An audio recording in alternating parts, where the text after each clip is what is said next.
Hey fellow space explorers, it's Angry Turtle, and I loaded my older save because I was asked so often about the Turtle 1, the ship that is designed to look like ship catcher. The pure purpose of this ship is not only combat and distraction, but also stealing ships. And I have two more tips that I want to share about stealing ships before I show you exactly how to build it, because those are important. So we are going into Serpentis system, and that's the system when you go for a space combat and to steal ships.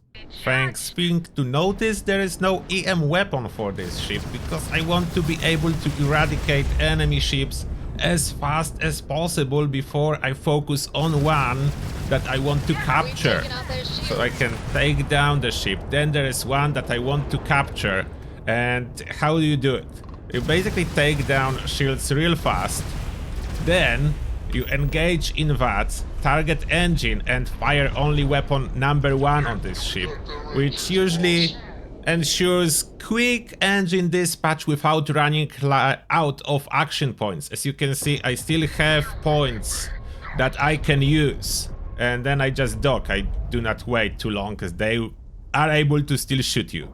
The reason I'm using so little action points is that on my weapon number 1 I have only 3 guns, so those 3 guns are using 4 power each, so this is 12 power total, but only 3 guns, and those are auto beams. Auto beams, half the cost of regular beams, way cheaper this way to fire in space VATS than if I would use EM weapons, so I don't need EM weapons. There is no reason for me to use EM weapons. The only reason will be if you want to capture a ship that is already severely damaged and it could get destroyed when you try to disable engines. It's not the case for me. And now the second thing I learned thanks to your comments, so thank you for that. The easiest way to avoid your ship from going away when you are taking a stolen ship, undock first before you make it your home ship, anything like that. Undock, then find your ship and aim at it. It will not be moving yet, so you can easily find it, aim at it. As you can see, the dock option is here. Don't dock yet. Now open the ship page, make the new ship that you just captured your home ship. So make it your home ship.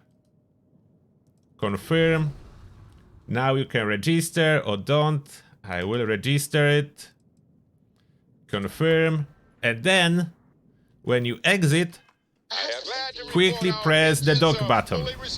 That's how you do it. As your ship will start running away, but because you are already aiming at it, it's very easy to redock back with your ship. Then you board. And when you board, very important step, don't forget to open the ship page again and select your ship as a home ship. Then you can fast travel anywhere you want. This ship will be your home ship and other ship is in your pocket. Your horse pocket. Now where you go to build this ship, you need to go to Valo system, planet Polvo, and Hope Town, because the vendor in there do have the parts to make this ship look so cool. And now after landing, to make sure you see all the Hope Tech specific ship parts, you'll run inside into the Hope Tech building, not the vendor on the outside, although the difference is not much. You probably can build this ship outside. I don't even know why I need to talk with a brand vendor, but I need to. So that's where I built mine. It's here. Modify my ships. Certainly. And as you can notice in here, one part is not Hope Tech. The cockpit that I have in here is not Hope Tech. It's Nova Galactic Magellan cockpit. So if you want to use the same cockpit, you will need to bring it with you. But now let me show you how to build it from scratch and how much it will cost you to put it all together by using the ship that I just grabbed for building. Oh, as well, one more important information. This is like a mid-game build. That's why those are not the best possible weapons. as I'm using stuff that's available around level 30 if I'm not mistaken. So here is step-by-step build guide. First, we need to include the HopeTech bay, so that goes on the bottom. Then we attach HopeTech habitat on top of that. After that, we need to attach the docker. Only HopeTech offer this badass looking front docker, so that's why we are here. Front docker. After that, we need to include cockpit, and as you can see, the cockpits are a little bit different looking if you choose to go with HopeTech, but you absolutely can go with HopeTech if that's fine with you. Then we add 3 additional habitats, so there is indeed one ladder on the inside, but only one and in the fixed spot. For those habitats, I have one with workshops, then one with science lab, and one very essential one is with crew capacity, so crew stations 4. And those are those habitats.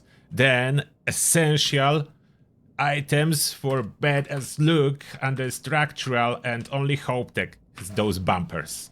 Those bumpers are absolutely critical for the look of the ship when you finish it. And we are adding on underbelly the essential components. So first the grav drive. We can go with Helios grav drive, that's more than enough and not very expensive, or you can go with R3000 with a little bit less, or R4000 is already installed on the ship that I stolen, so I can use this one to save on credits. Then we are adding underneath, need to go a reactor, and this ship is beautiful because it doesn't require so much power, so you are absolutely good with Class B with 28 power. That's what I'm using. It's available relatively early, I think around level 30, so you don't need to wait longer, and those are very important components. Then we are adding 2 engines, and for the engines, of course, you want the full speed, so White Dwarf 3015 is essential. You need 2 engines to push this machine across the universe, so with full speed. 2 engines required. Now to the reactor we'll attach a landing gear, and in our case the gear is from HopeTech, the small one. The small one that fits perfectly here on the side, landing geared from one side, and the same addition from the other side, and 2 landing gears like that got us covered. And it doesn't look very bad when it lands. It like supports itself on the bay and on those 2 legs, so that looks natural. It doesn't look fake that it should flip over. Now for the fuel tanks we are attaching 2, and the reason for that is just the look. You can go with different ones. I do like how the Titan fuel tanks 550 look like with this build, so that's what I am attaching. I go with 2. You could instead use some cargo, but I want fuel. Then we are going with the shield, and we need a proper shield capacity. And for that there is Defender Shield 28T. And yes, I didn't join Vanguard on this playthrough. That's why there is no Vanguard components at all. There is Defender Shield for 1500 shield. So this is perfect. Then on top we need to add 2 structural elements that will double as look and weapon mounts. And those are those HopeTech Cape A4, and then on the back you just need to switch it to the 3rd variant and attach it like that. I know this cockpit doesn't look perfect. You can swap it later for anything. I will not be flying to buy different cockpit at this moment. This will do for my reconstruction attempt. And of course the most important thing will be weapons, so I attach some side horizon weapon mounts in here on the bottom, one side and other side. As well, we have 2 weapon mounts on top already. And we add additional 2 weapon mounts on top, this side and other side. Now for the weapons. We are not using the best possible weapons, as this build is available around level 30. So first, on the bottom, let's start installing. First one, there is Ravager 20 Auto Electron Beam, and this is relatively cheap and good for taking down engines, as this is not the most powerful weapon, but if you are around level 30 you will not have Vaporizer 35. This is like level 50 something unlock, so I'm going with what I'm using over there. So we are going with this one, attach another one on top. Maximum for those is 3, so only 3 can be attached because it takes 4 power each. Perfect for taking down enemy engines. So those are 3 weapons of those. Then we are attaching B-class equivalent. Scroll down. And Eradicator 75 Auto Neutron Beam. I think this unlocks around level 30, if not exactly at level 30. So we do put 3 of those as well. So 3 of those, so we have 2 slots covered. And for the third slot, if you have Vanguard, of course, go with 6 Vanguard weapons, absolutely. PBO 100 Auto Neutron Beam, and you put 4 of those. Both sides, and in here. Now we assign those weapons, and it's important that first is Ravager 20 Auto Electron Beam, as this one you will be using to take down enemy engines. Then it's Eradicator, and lastly PBO 100. If you want to fire 2 weapons in VATS, you can fire weapon 1 and 2. Weapon 3, because there are 4 of those, is more expensive in space VATS, so I recommend only use 1 or second or first 2 together, not the third one. Third one increases your cost a lot. Now all you do, paint it. So select all, slap some black paint, mix in some red, aggressive red paint, and last even more red. Or black. Black, I think it was black. So black, red, black. That's the combo. Confirm. And that's your ship smasher. I do recommend different cockpit though. This one doesn't look great with this gap in here, but you can change it. You have an idea now what the ship Snatcher is. Does it look better or worse? I'm not 100% convinced, at least there is no gap. I'm pretty sure the Nova cockpit looks better on it than HopeTech cockpit, but it does have this aggressive look at this moment, so it's not bad. It does have this aggressive look, and with Nova cockpit you can move one of the turrets a little bit lower on top of the cockpit, which will look even better. From that spot, feel free to add any cosmetic attachments you really need, and your ship will be ready for flight. I think I end up with 90 mobility. I could have possibly put something heavier like a grav drive than I used originally.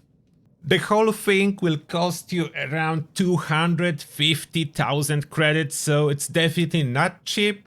It's mid-level, as around level 30 you can put it all together. It's incredibly efficient in combat.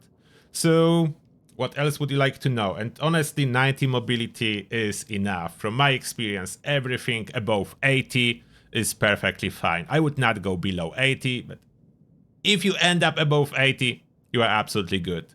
And that being said, I hope you will enjoy playing with Ship Snatcher. And that being said, thank you a lot for watching, and see you all in the next one.